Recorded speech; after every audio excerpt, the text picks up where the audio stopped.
So just to touch on what you went through before, you know, I was talking to Chief Von Eschen. Now, in medicine, we have a competitive edge in there. In fact, if you look at what we go through in that organization, it's a lot like what we go through here. But there are these things called pyramids. And there's, you know, a pyramid has a peak.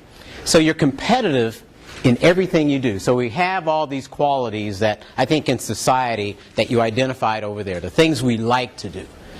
But when you introduce that competition, something happens to some of those qualities. And you see it borne out on the TV and in our elections and all that goes on today. And some of that, you have to fight through that competitive edge to make sure you take care of your people, that you take care of yourself too, because you're going through that as well. So that's just something I remember that. So what I want to talk about today is leadership.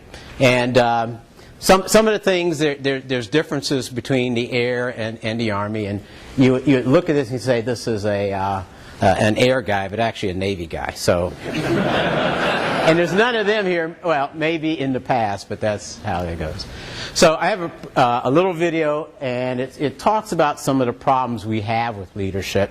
And we'll start off on the negative and build to the positive. Fish, come on. You can turn it up. U.S. Air Force Base in Texas is still reeling from one of the military's worst sexual abuse scandals. An Air Force investigation found at least 48 female students were sexually assaulted by instructors between October 2010 and June 2011. More than 25 officers and trainers have been investigated, and many face criminal charges. The case is among several in which U.S. military officers have been investigated, demoted, or fired for poor behavior and sexual improprieties in the past year. Air Force General Edward Rice says the military has to lead in fixing the problems. This is a challenge and a problem throughout our society. We hold ourselves to a very high standard in the military and in the Air Force, as we should.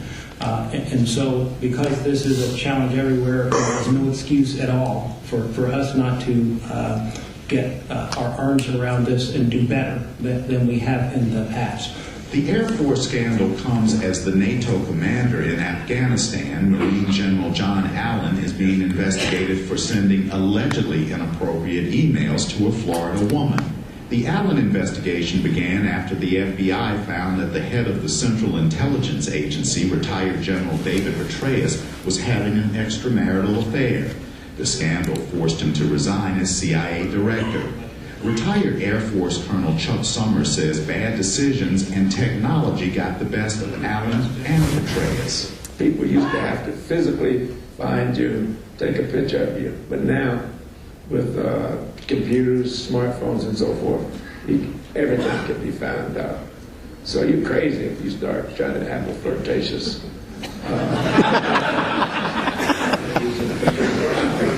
Recently, General Jeffrey Sinclair was charged with adultery and sexual assault against several female subordinates. And the former head of the U.S. Africa Command, General William Kip Ward, was demoted and resigned after illegally spending $80,000 of government funds. Summers says he's troubled by military leaders who abuse their authority. Well, I think commanders have to realize, one, how much power that they have, that people just jump at their every command. People want to please commanders because that's how they get promoted.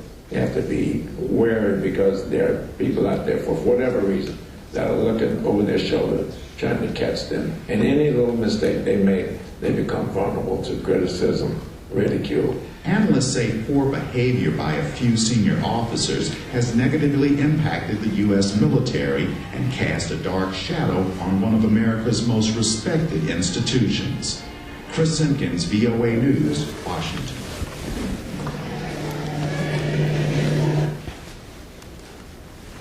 So, obviously there's problems that we have. We're just a microcosm of the big world. And we carry those traits with us into the gate, and then we take them outside the gate. So it's the gate or the base doesn't stop those things from happening. The session you went over there are the things that you identified that you look for in your leaders. And these are people who have failed you. Now, how can we make sure we don't fall into that same trap? So that's why we're here today. And just to reinforce, I mean, you hear it all the time, just to reinforce. So another discussion that we had is how do you keep learning? You know, you achieve a certain status, but something has to drive you to keep trying to improve yourself. And that's what General Jensen was hitting at today. So one of the books I've read was Simon Sinek's book, and it's Start With Why. Just like he applies that to a business scheme, and that's what it was initially set for. You can build it to anything you want, from a leadership position to a football team to any other thing. So obviously there's a what. We know we have a problem. We want to achieve something. Here today we want to learn how to be the best leaders we can. So that's the what. Sometimes you can get buy-in with saying, I want to be the best leader. But if you can get to the why of it, then that's it. So you identified some things over there, the how to do it and where to do it. But what's the why? Why do we want to be the best leaders we can? If anybody can just shout out, why do you want to be the best leader? Somebody shout it out. Leave it better than we found it. The answer was to leave the organization better than you found it. Anything else? Because my people deserve it. Because my people deserve it. And obviously, as General Jensen mentioned before, the most impact that I've ever had from any organization is from the military. Because it's the people that make the organization. Truly. And that is a key point there. What else? What else is a why? To make a difference. Again, leave something behind. But if you think about the why in terms of this nation, and now specifically the state, and then your city, what are we here to do? Protect us. Protect us. So that, if you don't get buy-in from saying you aren't going to be in existence unless we exist to stop what might be confronting us, then that's the why. And that should be what drives us. So, everybody has a leadership style. I think I kind of identified those out. All I'll do is tell my story. And then we'll look into some things, aspects of that how that works. People first. If you have the right people in position, the mission will succeed. Command Sergeant Major and I were just talking about how possibly you can get to that point. Now, you'd be very much discriminating as far as who comes into an organization. You're just going to hire based on attitude. If you say you want the most honest, you want the ones who are going to work hardest, how do you identify those people up front and bring them into your organization? That's going to be tough to do because you're going to have to interview a lot of folks for a lot of time. Because people can deceive you in interviews. And the paper, that can be fraudulent or whatever else. I don't know if LinkedIn and any other the social medias connections are out there to give you a true sense of what the person's like. I think it's the one-on-one interview or the board that you meet tells you that. So how do you make sure you're getting the most honest, the hardest workers, the people who care about you, the ones who have empathy, that should actually talk to her. So that's putting a lot of effort up front versus on the backside trying to train that individual. You can train the skill. It's hard to train that attitude. And I think it's a natural pyramid that you see people who ascend to that level who have the right attitude. Because either they're going to kick themselves out or they're going to get kicked out if you have the wrong attitude. Open door policy. You have to be transparent. You have to be able to meet people where they want to meet you. Not just where you want to meet them, but where they want to meet you. So it's not physically a door open. It's just how you meet and work with your counterparts and or subordinates. People have to trust you. If you're behind a door making deals to push one person forward and hold someone else back, that's going to get around pretty quickly. You might see yourself on the back end of that yourself. What goes around comes around, that sort of thing. All members treated equally. In this day and age, that's a must. It comes from tag down. And that's the way we're going to run our organizations. It does come out in certain ways that someone may think you're being treated. And that brings up a point. Perception is almost 99% of it. Because you see it every day. In the videos you saw, now some of it came out to bear in whatever trial or whatever came out, but in this day and age, if someone thinks something and posts something, you're guilty before you can clear it. So how do you avoid that? That's even harder to achieve. I'm not a micromanager. In fact, I don't have time to be a micromanager. So that's where the people you work with and work for are as important as you are. Because your organization is only going to go so far if you don't empower people. But you have to be held accountable as well. If you say you're going to have this on someone's desk at a certain time, you have to make sure that happens. You know, first time fool me, second time fooled you, third time out the door. So you have to be accountable. And you have to have metrics that show that you are accountable. So even though you're not micromanaging, the organization sort of manages itself. Personally, I tell everyone, there's no job that you do that I wouldn't do. As long as I'm capable. You don't want me flying a 16. I can probably operate better than you, but I can't fly a 16. I'd like to try, but trying it is a different thing. But the point is, from the lowest job to the highest job, you want to be able to say that, yes, I'll do that. And you demonstrate that. You don't dictate orders down to people, oh, go do this, go do that. There's some trash that has to be taken out right here. You're going to walk by it 5 times during the day, then you're going to tell Airman Snuffy to go pick it up. They see that. Now, I'm being reminded every day there's things that GOs do and GOs don't do. And I'm trying to get out of that habit, but it's hard for me. But at the same time, how you function yourself is going to be reflected to the people under you. Complete team effort. I've been a sports guy all my life. I love team sports. The thing is, you know, you're only as good as the team.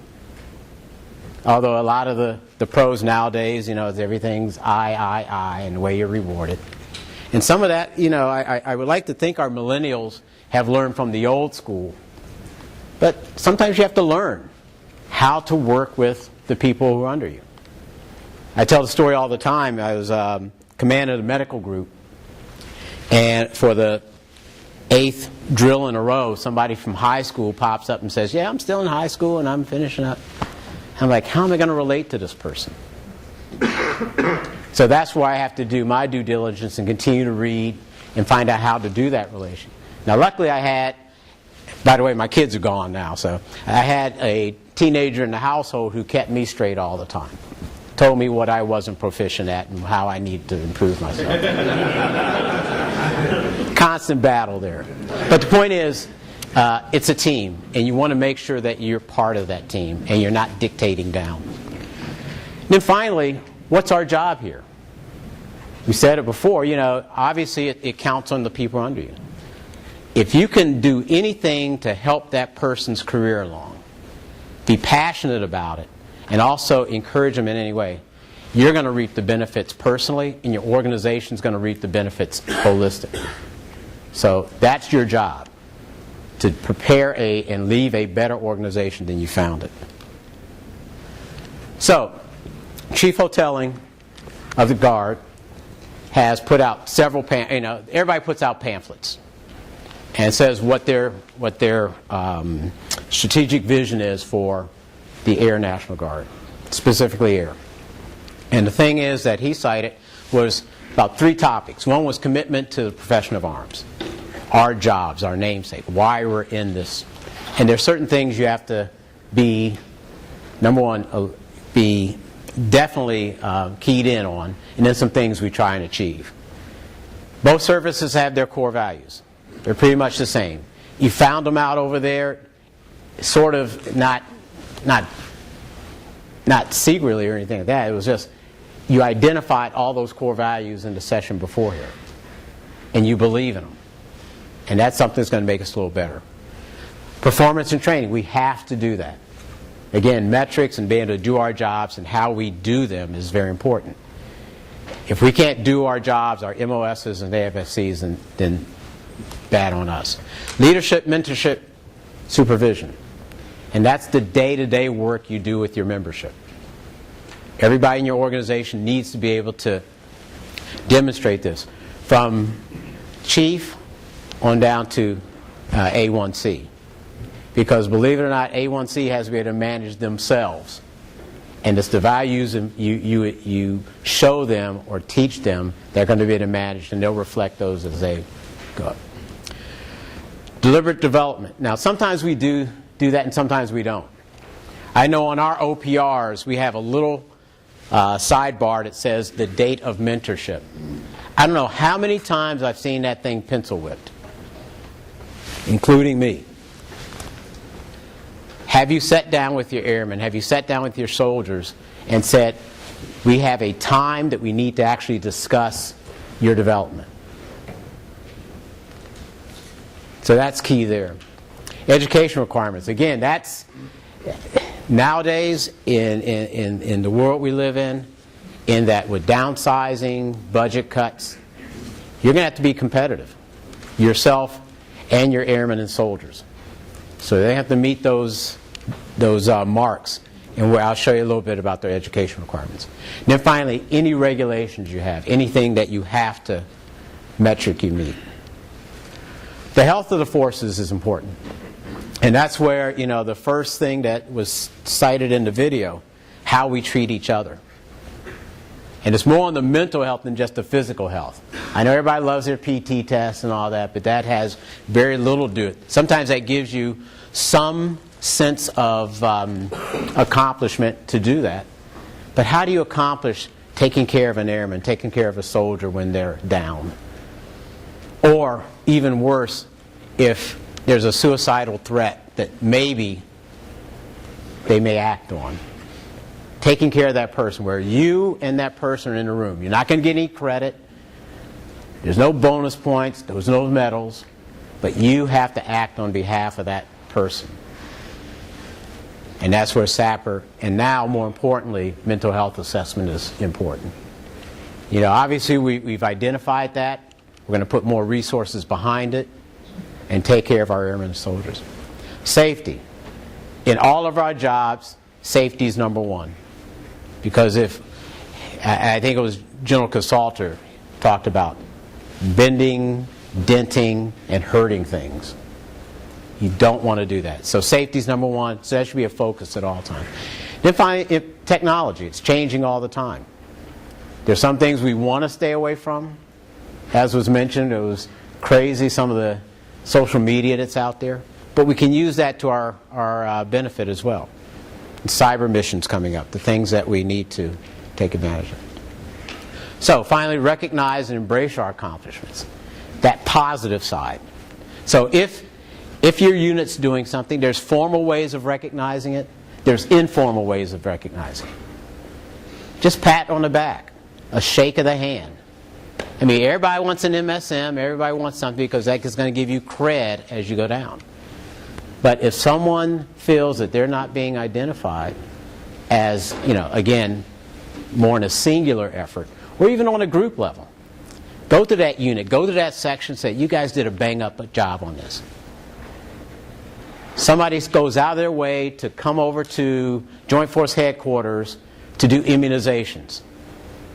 They could have stayed at Cottage Grove. You could have driven down there, but they came out of their way to help you. Give them a pat on the back. Say thank you for doing this. Those little things go a far cry better than even the formal ones. And then everybody fits into the mission. I give the story about the water cooler syndrome. And it was more on the diversity side, but it happens all the time across the way.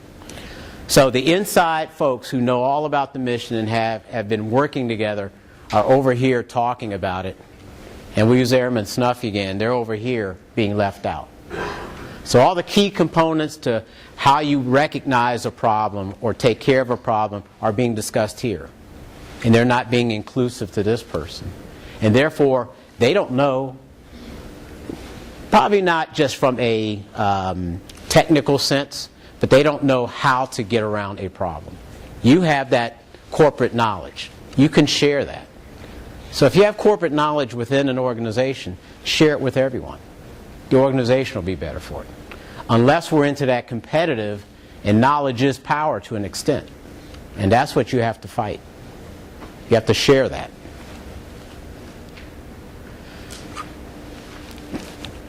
I read Colin Powell's book many years ago.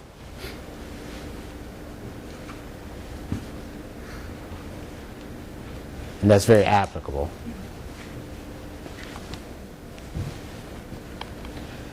Kind of reads on that perception too. You may be doing all the things right that you think are there. And because someone doesn't, and it could be one person, two people, if it's more than that, then there is a problem. We're not perfect. There's things we have to work on, as was identified across the way. But we have to keep making that effort. But also we have to be honest with ourselves to recognize that those things exist. I was thinking about when General Jensen was saying, I was trying to think of the things I have shortfalls on. It's amazing how you get in a rut, you think everything you're doing is fine, and then somebody says something, you feel offended. They're just identifying something that's probably been common the whole time. So you have to be willing to accept criticism and grow from that. And that's tough to do, especially the more gray hair you get on your head. So, my story. So, I never thought I'd be in this position today. I always tell everybody, I'm lucky to be where I am, but I'm lucky because I prepared and the opportunity came. So it's the old preparation meets opportunity.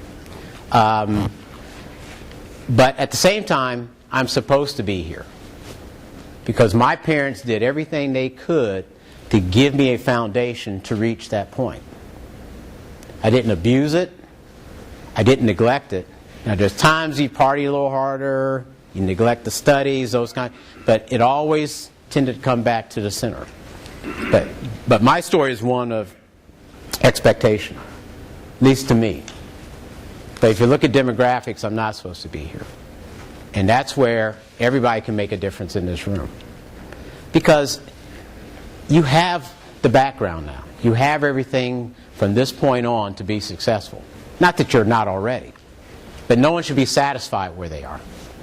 And I was talking to, coincidentally, the Colin Powell ROTC program, which is over at MTS. It's a charter school in Minneapolis. I was over there the other day. And it's great to see these young kids, 12 through 16, with uniforms on, feeling proud about themselves. But also in an environment where they're not expected to succeed. Charter school, everybody's getting their education paid for. There's not the hint of luxury anywhere in this facility. It's in a strip mall. They call it Target High. It's behind Target. I think Target's in the building somewhere. But this is a place that they're trying to make a difference. And we are a part of that. Because we lend them uniforms. We're there. The Army's probably there a little bit more than their side. But they're going to make a difference in their lives. But the point is that I expect them to make it as well. Again, they need somebody going back and talking to them. They need us mentoring them. And that's what you're going to do with your airmen soldiers in your command. So, as I went along, I had a lot of obstacles. There's people who perceive you in a position that you're not supposed to be in. And I was told, no, you can't do this and you can't do that. And I said, why not? And they didn't have an explanation. That's just what they said. My advisor in undergrad told me he wasn't going to write me a letter of recommendation. And that letter of recommendation was very essential to get into the next level, was get in dental school. So if I don't get it from my advisor, then I have to find a workaround. And I did. But he literally told me I came to school and partied too much and played sports, and I wasn't a serious student. And I think I carried a 3.0 at the time. And that wasn't a slouch school. It was pretty hard.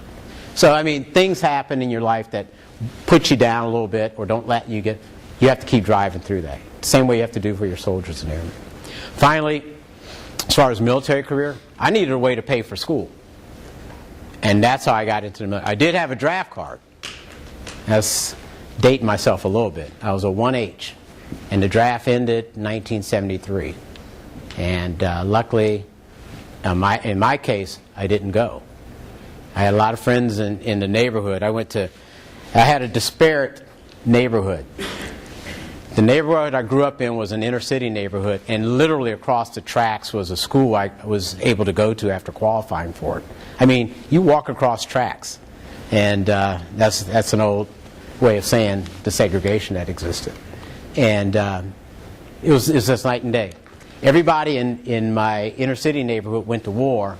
Everybody on the other side of the tracks got deferments and everything else. Teaching deferments, school deferments, and a little disparate there. So that kind of wakes you up to what's happening. And I'm probably putting that in there in the sense that accept people for who they are. Everybody's not going to be like you. Even though we have the great attributes we identified across the way, you have to take people for their face value. Now, some people need to change, and we do a great job of that in the military. But that's more on the skills and everything else. It may not be attitude. We have to help them in that regard. But long story short, I got into an organization, again, a team concept that I felt I thrived in. And that's my story, and that's how I got, hopefully, to where I am, and maybe a little bit more. So some of the things that Chief and I talked about were, which is common to both airmen and soldiers, is there's minimum requirements you have to do. And I just throw these up here because you have to meet those.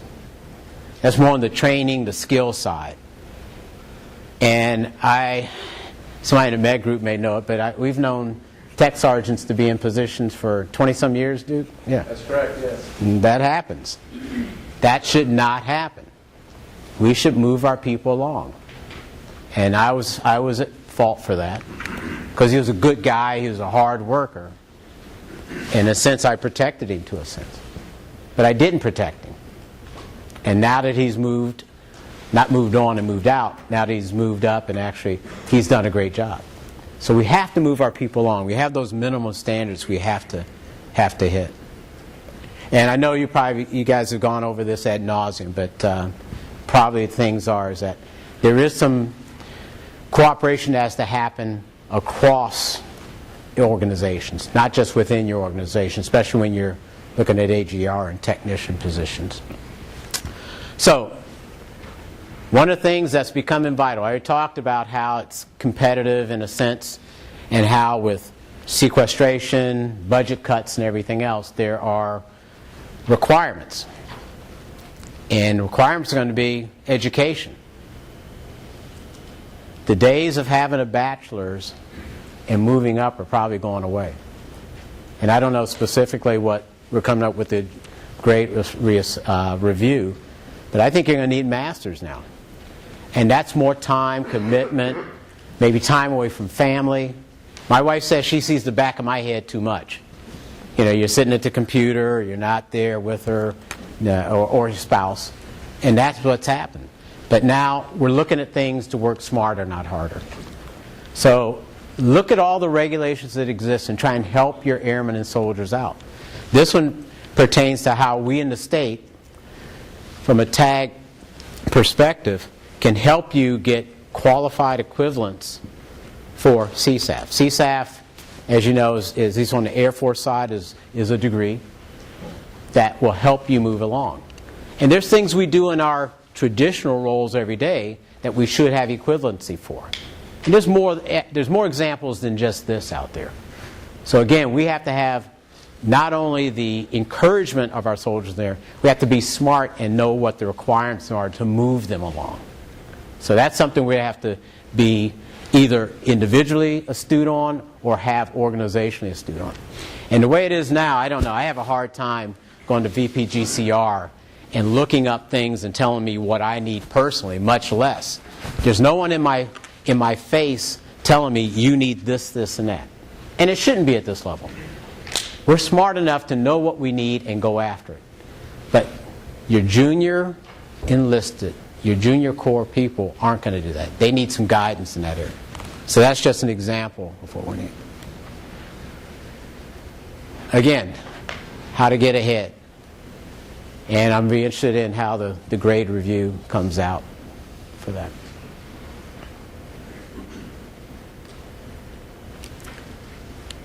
George S. Patton.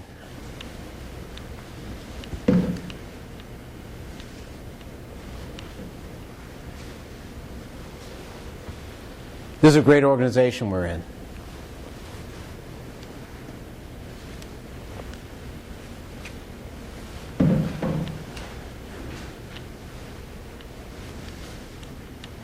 Marcus Luttrell.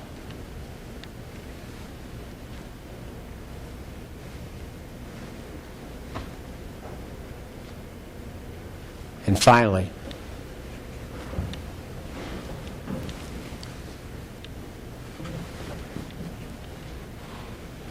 you can substitute Army, Air, whatever you want.